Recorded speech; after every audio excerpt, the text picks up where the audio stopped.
Hi dear friends, ഇന്ന് നമ്മൾ പഠിക്കാൻ പോകുന്നത് ഫാക്ടേഴ്സ് അഫക്റ്റിംഗ് ചൈൽഡ് ഡെവലപ്മെൻ്റ് ആണ്. കുട്ടിയുടെ വളർച്ചയെ സ്വാധീനിക്കുന്ന ഘടകങ്ങൾ. ഒരു കുട്ടി എങ്ങനെ വളരുന്നു എന്നത് ഒരു കാരണം കൊണ്ട് മാത്രമല്ല, പല ഘടകങ്ങൾ കൂടി ചേർന്നിട്ടാണ് കുട്ടിയുടെ വളർച്ച രൂപപ്പെടുന്നത്. ആ ഫാക്ടേഴ്സ് എന്തൊക്കെയാണെന്ന് നമുക്കൊന്ന് നോക്കിയാലോ.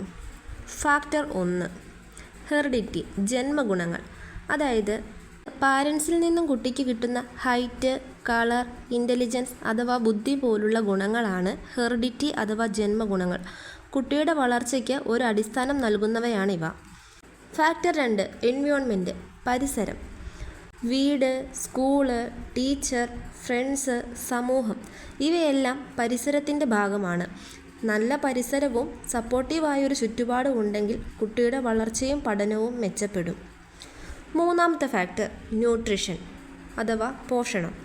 പോഷകസമൃദ്ധമായ ഭക്ഷണം ലഭിക്കാതെ പോയാൽ കുട്ടിയുടെ ശാരീരികവും മാനസികവുമായ വളർച്ചയെ അത് ബാധിക്കും.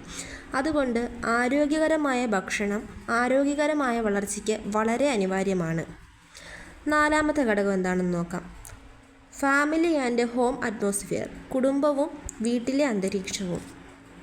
വീട്ടിൽ സ്നേഹവും സുരക്ഷയും ഉണ്ടെങ്കിൽ കുട്ടിക്ക് ആത്മവിശ്വാസം ലഭിക്കും.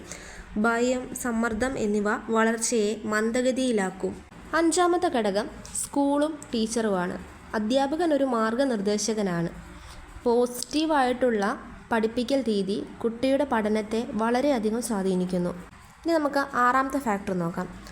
സോഷ്യൽ ആൻഡ് കൾച്ചറൽ ഫാക്ടേഴ്സ്, സാമൂഹികവും സാംസ്കാരികവുമായ ഘടകങ്ങൾ. സമൂഹം കുട്ടിയെ രൂപപ്പെടുത്തുന്നതിൽ വലിയ പങ്ക് വഹിക്കുന്നുണ്ട്. സമൂഹത്തിലെ ആചാരങ്ങളും സംസ്കാരവും കുട്ടിയുടെ പെരുമാറ്റത്തെയും വളർച്ചയെയും സ്വാധീനിക്കുന്നു. ഘടകം 7, ഫിസിക്കൽ ആൻഡ് ഇമോഷണൽ ഹെൽത്ത്, ശാരീരികവും മാനസികവുമായ ആരോഗ്യം.